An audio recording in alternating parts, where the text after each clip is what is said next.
Welcome. আমি doctor Hasnat, সবাইকে আমার টিউটোরিয়াল ক্লাসে স্বাগত জানাচ্ছি। আজকে আমি 2025-26 শিক্ষাবর্ষে যে এমবিবিএস কোর্সের প্রথম বর্ষে যে সমস্ত নবাগত ছাত্রছাত্রীরা ভর্তি হয়েছে তাদের উদ্দেশ্যে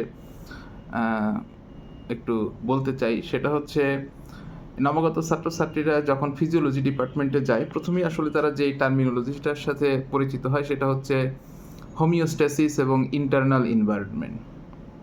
তো এটা একটু বাংলা ভাষায় আমি সহজে বলার চেষ্টা করি যে ইন্টারনাল এনভায়রনমেন্ট, তার মানে বোঝা যাচ্ছে ইন্টারনাল কথাটা যেহেতু আছে, তার মানে বোঝা যাচ্ছে এক্সটার্নাল এনভায়রনমেন্ট বলেও একটা টার্মিনোলজি আছে, তাই না? সেটা হচ্ছে আমাদের বডির বাইরের যে এনভায়রনমেন্ট, তাই না? এটা হচ্ছে এক্সটার্নাল এনভায়রনমেন্ট।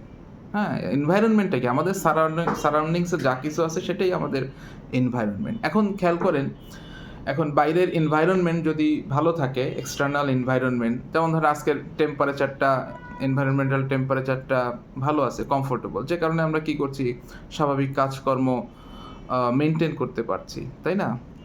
কিন্তু এইটা যদি খুব এক্সট্রিম হয়ে যায়, এক্সট্রিম হট অথবা কোল্ড, দুটোই কিন্তু আমাদের জন্য হার্মফুল। আমাদের যে ডেইলি স্বাভাবিক যে লাইফ, সেটা কিন্তু হ্যাম্পার হবে, ইম্পেয়ার্ড হবে, তাই না?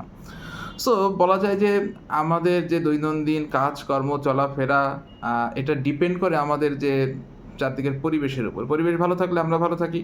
পরিবেশ যদি সারাউন্ডিং ডিস্টারবেন্স থাকে, তাহলে কিন্তু আমাদের স্বাভাবিক কার্যকলাপ ব্যাহত হয়। একইভাবে চিন্তা করেন, আমাদের বডি কি দিয়ে তৈরি? সেল। প্রত্যেকটা সেলের কিন্তু তাদের নিজস্ব কিছু ফাংশন আছে।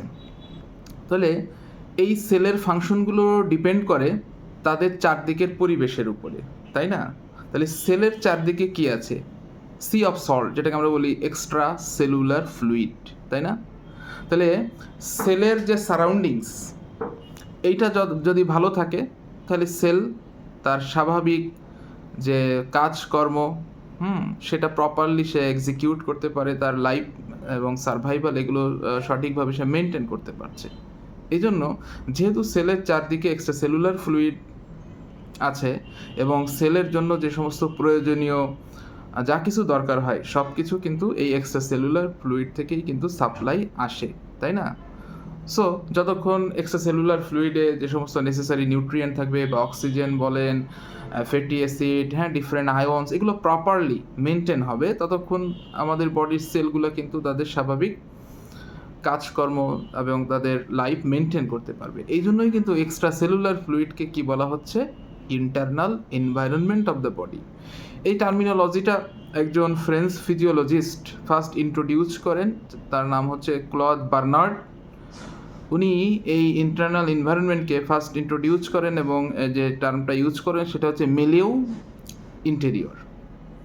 সো আমাদের বডি সবসময়ই চায় এই ইন্টারনাল এনভায়রনমেন্টের একটা কনস্ট্যান্সি মেনটেন করতে, তাই না? আমরা বলতে পারি আমাদের বডিতে যে ধরেন যত অর্গান সিস্টেম আছে, all organ system have only one goal, and that's achieving and maintaining constancy in the internal environment, and that is called homeostasis, তাই না? That means when homeostasis is lost, the result is disease.